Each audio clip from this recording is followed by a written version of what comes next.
Welcome to robust news. Robust news में आपका स्वागत है। आज हम आपको ऐसी खबर से रूबरू कराएंगे कि आप बिल्कुल ही आपको पता चल जाएगा कि बैंक के पैसे किधर गए, यानी बैंक में रखा पैसा किधर जाता है, उसके बारे में जानकारी देंगे। तो हम बता रहे हैं भगोड़ा हीरा व्यापारी मेहुल चोकसी एंटीगुआ में अभी है लापता। भगोड़ा हीरा व्यापारी मेहुल चोकसी पंजाब नेशनल बैंक के साथ 13,500 करोड़ रुपए की धोखाधड़ी के मामले में वांछित है। वह जनवरी 2018 से कैरिबियाई द्वीपीय देश एंटीगुआ एवं बारबुडा में रह रहा है। चोकसी को रविवार को आखिरी बार उसकी कार में देखा गया था।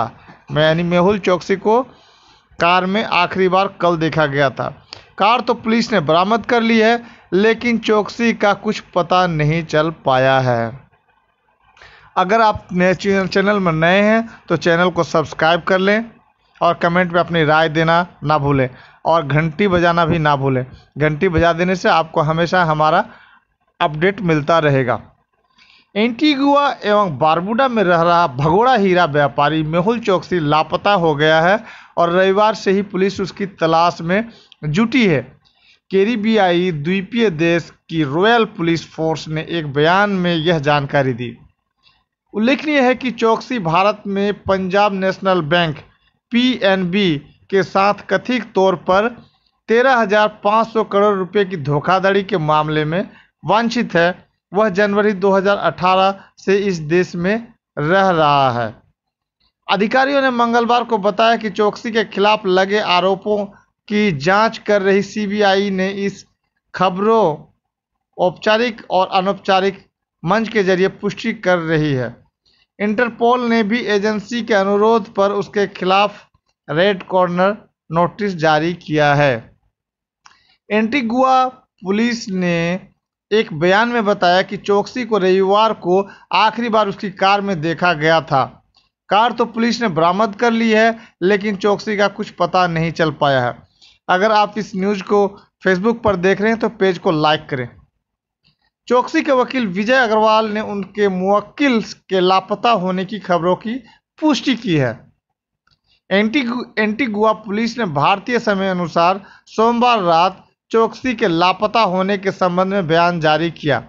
पुलिस ने उसकी तलाश रविवार को शुरू की थी और उसकी तस्वीर के साथ एक बयान जारी किया है ताकि लोगों से उसके संबंध में जानकारी हासिल की जा सके। बयान में कहा गया है, पुलिस जॉली हार्बर के निवासी 62 वर्षीय मेहुल चोकसी के लापता होने के मामले की जांच कर रही है। चोकसी के लापता होने की शिकायत जॉनसन पॉइंट पुलिस थाने में दर्ज कराई गई है। वह रविवार 23 मई 2021 से लापता है। स्थानीय मीडिया संस्थान एंटीगुआ न्यूज़ रूम ने पुलिस आयुक्त एटली रोडने के हवाले से मंगलवार को बताया कि पुलिस भारतीय कारोबारी मेहुल चोकसी का पता लगाने में जुटी है, जिसके लापता होने की अटकलें हैं। खबर के अनुसार एंटीगुआ एवं बारबुडा की नागरिकता ले चुके चोकसी को रविवार को दक्षिण इलाके में गाड़ी चलाते देखा गया था। बाद में उसका वाहन बरामद हो गया, लेकिन चोकसी का कुछ पता नहीं चल पाया। चोकसी के विजय अग्रवाल ने खबरों की पुष्टि की है।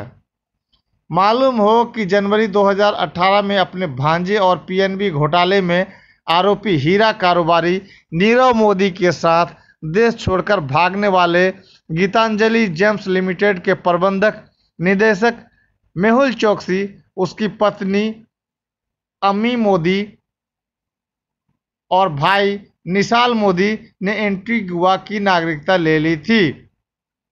जून 2019 में एंटीगुआ के प्रधानमंत्री गैस्टन ब्राउनी ने कहा था कि चोकसी की नागरिकता के आवेदन की जांच की गई थी।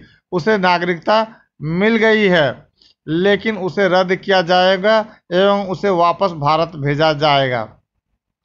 पर इसका एक रास्ता है। ऐसा नहीं कि हम वित्तीय अपराधों में लिप्त अपराधियों को पनाहगाह उपलब्ध करा रहे हैं।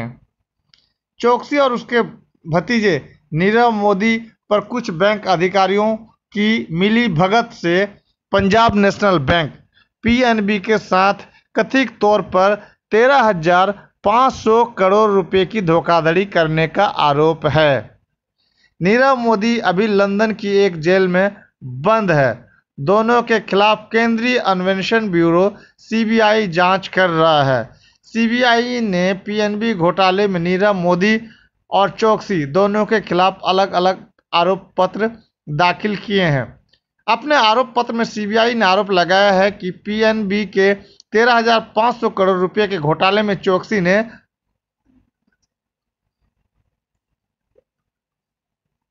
7,80,086 करोड़ रुपए की और नीरव मोदी ने 6,000 करोड़ रुपए की हेराफेरी की है। पीएनबी फर्जीवाड़े की जांच सीबीआई एवं ईडी कर रही है। खबर कैसी लगी? चैनल को सब्सक्राइब करें, कमेंट में अपनी राय दें। अगर ये मेहुल चोकसी के जगह अगर मोहम्मद चोकसी होता तो अब तक पुलिस की गिरफ्त में आ गया होता और इंडिया के जेल में पड़ा हुआ सड़ रहा होता। खबर कैसी लगी? चैनल को सब्सक्राइब करें, कमेंट में अपनी राय दें। आपका दिन शुभ रहे। Thanks audience, thanks listener.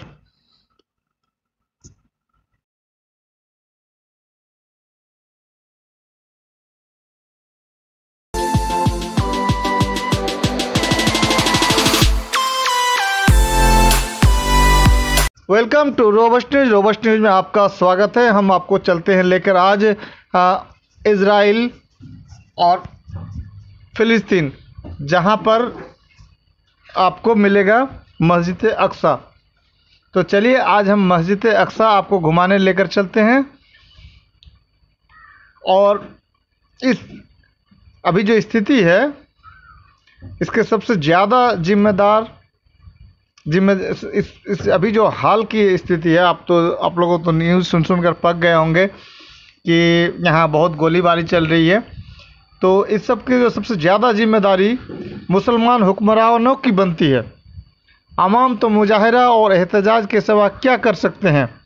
अगर किसी की बात में वजन है या कोई फ़िलिस्तीनी मुसलमानों के लिए मौसर किरदार अदा कर सकता है तो वह हुक्मरान है। लेकिन अफसोस वह साफ देख रहे हैं कि इस्राइल जबरो सितम की हदों से गुजर गया है और अब हुक्मरानों की तरफ से मौसर आवाज़ उठाए बगैर इसको लगाम देनी मुश्किल है।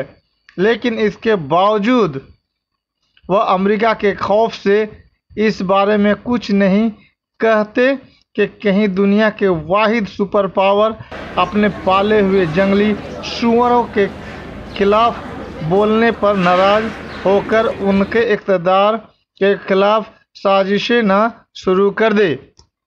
लेकिन कसम खुदाए बुजुर्ग व बरतर की, इस संगीन जुल्म पर खामोशी इतना सख्त गुनाह और खुदा ताला की ऐसी शदीद नाराज़गी का सबब है कि अमेरिका आपके इक़्तिदार का हामी हो या मुखालिफ, इस बेहसी के जुर्म पर कुदरत के गिरफ्त इस दुनिया में ही होकर रहेगी और अमेरिका की मुखालिफत से खुदा की पनाह पकड़ी जा सकती है।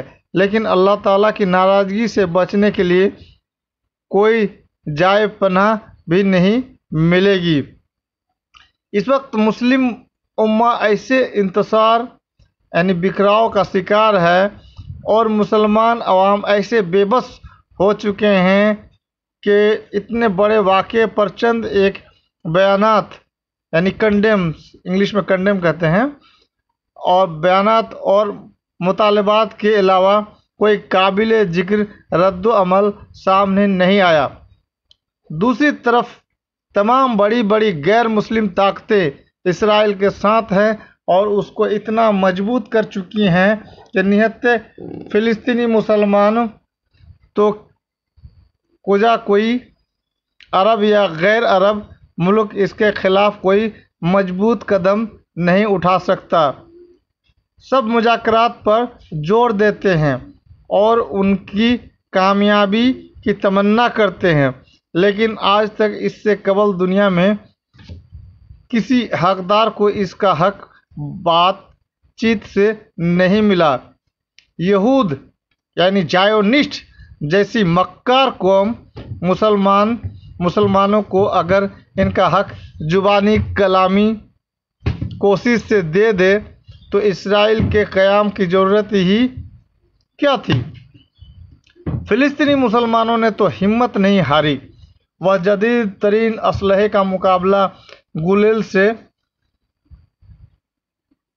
कर गुजरे, और एक हथियार उनके पास ऐसा है जो इस वक्त काम देता है जब सारे हथियार नाकाम हो जाए, यानी फिदाई हमला। सवाल इस वक्त फिदाई हमले उनका सबसे बड़ा हथियार हैं। मस्जिद अक्सा अगर वह वापस नहीं ले सकते तो इसके लिए जान तो दे सकते हैं, सो वह दे रहे हैं। लेकिन फ़िलिस्तीन से बाहर दुनिया भर के मुसलमानों के लिए सोचने का मुकाम यह है कि सूरत हाल यही रही तो अंजाम गुलिस्ता क्या होगा। फ़िलिस्तीनी मुसलमानों को इस मुश्किल वक्त में तन्हा छोड़ दिया गया तो दुनिया भर में जहाँ जहाँ मुसलमान अक़लियत हैं, या दुनिया भर में जहाँ जहाँ मुसलमान अक़लियत में हैं और उनके ख़िलाफ़ दुश्मनाने इस्लाम तवाकिन यलगार के लिए परतोले बैठे हैं, उनके तहफ़्फ़ुज़ की क्या ज़मानत रह जाएगी। ए अय्यूबी के फ़र्जंद, काश आज कोई सुल्तान सलाहुद्दीन अय्यूबी नहीं जो तारीख़ का रुख मोड़ सके, लेकिन इसकी वजह यह नहीं कि मुस्लिम उम्मा बांझ हो चुकी है। आज भी सुल्तान सलाहुद्दीन अय्यूबी के जानशीन पैदा हो सकते हैं, लेकिन इसके लिए ज़रूरी है कि मुस्लिम नौजवानों में लहू लाभ को रिवाज देने की बजाय मकासद आलिया के हसूल की फ़िक्र पैदा की जाए। उन्हें फस्क व फजूर के रुझानात से बचाकर जिहाद के ज़ौक़ और शहादत के शौक़ से आशना किया जाए। इनमें फहाशी व बेराह रुई के जरासीम की फैलाव की रोकथाम करके ऐशार व तक़वा का जोहर पैदा किया जाए। बाखुदा आज अय्यूबी के कितने फ़र्जंद हैं जो इसके जानशीन बन सकते हैं, लेकिन इन्हें मुर्दार दुनिया का तालिब और ऐश परस्ती का दिलदाह बना दिया गया है। कितने ही मुस्लिम नौजवान ऐसे हैं जो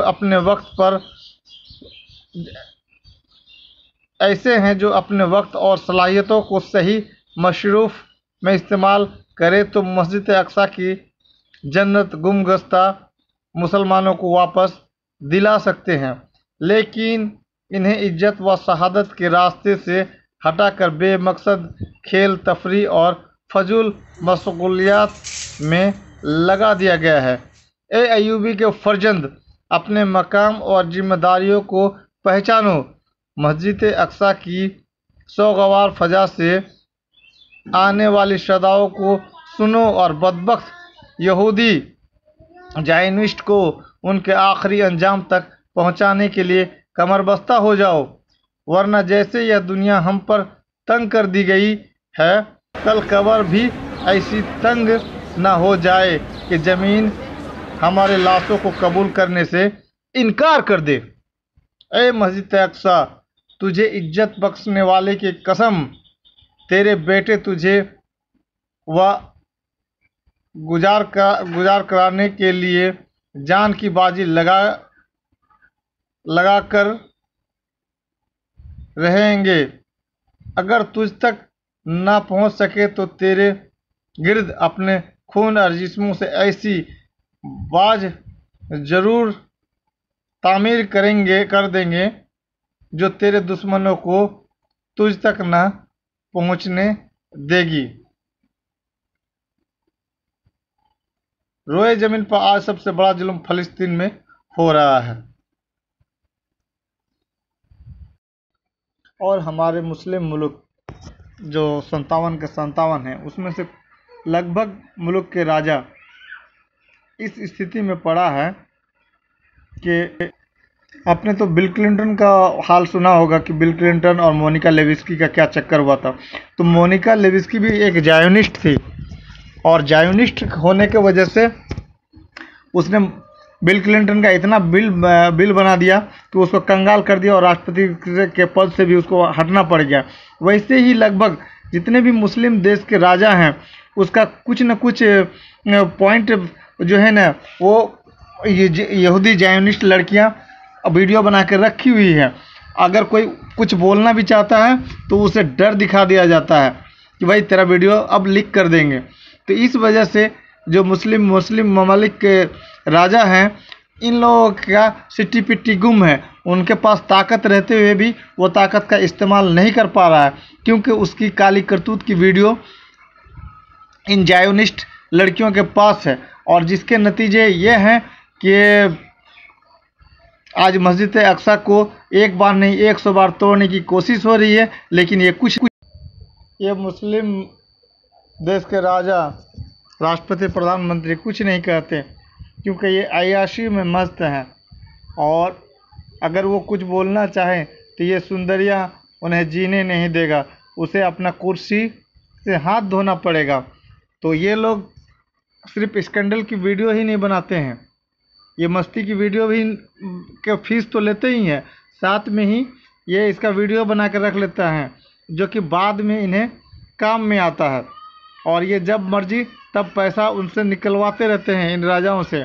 और तो और अगर इनके कहे हुए बात पर अमल ना करे तो फ़ौरन वो उसके खिलाफ मोर्चा खोल देते हैं और फिर उसकी हालत ख़राब हो जाती है। जैसे एक छोटा सा सिंपल सा उदाहरण, सऊदीया के राजा हमास के लोगों के खिलाफ खड़े हो गए। यानी अभी का जो मुस्लिम देश के राजाओं की स्थिति है वो जस्ट लाइक बिल क्लिंटन और मोनिका लेविस्की के जैसा हाल है। यानी मोनिका लेविस्की ने जो बिल क्लिंटन का जो हाल किया था वही हाल है, लेकिन मोनिका लेविस्की का हाल और बिल क्लिंटन का हाल आम हो गया था और इन राजाओं के हाल उनके जैसा आउट नहीं हुआ, एक्सपोज नहीं हुआ। एक्सपोज नहीं होने के कारण है कि ले दे करके मामले को सलटा लेना, लेकिन ये कब तक ले दे करके मामले को सलटते रहेंगे और इन खूबसूरत बलाएं इन्हें मस्जिद अक्सा से दूर रखेंगे, ये तो वक्त ही बताएगा कि ये मस्जिद अक्सा के लिए ये क्या करते हैं या इन्हीं खूबसूरत बलाओं के पीछे ही छुपे रहेंगे। तो ये जो जायोनिस्ट हैं और जायोनिस्ट की ये जो मुसीबतें हैं ये इन्हें गिरफ्त से आज़ाद ही होने नहीं दे रहा है, जिस वजह से मस्जिद अक्सा के लिए किसी तरफ किसी मुस्लिम राजाओं का, प्रधानमंत्री, राष्ट्रपति का ध्यान नहीं जाता। चैनल पर बने रहेंगे, आपको अपडेट देते रहेंगे।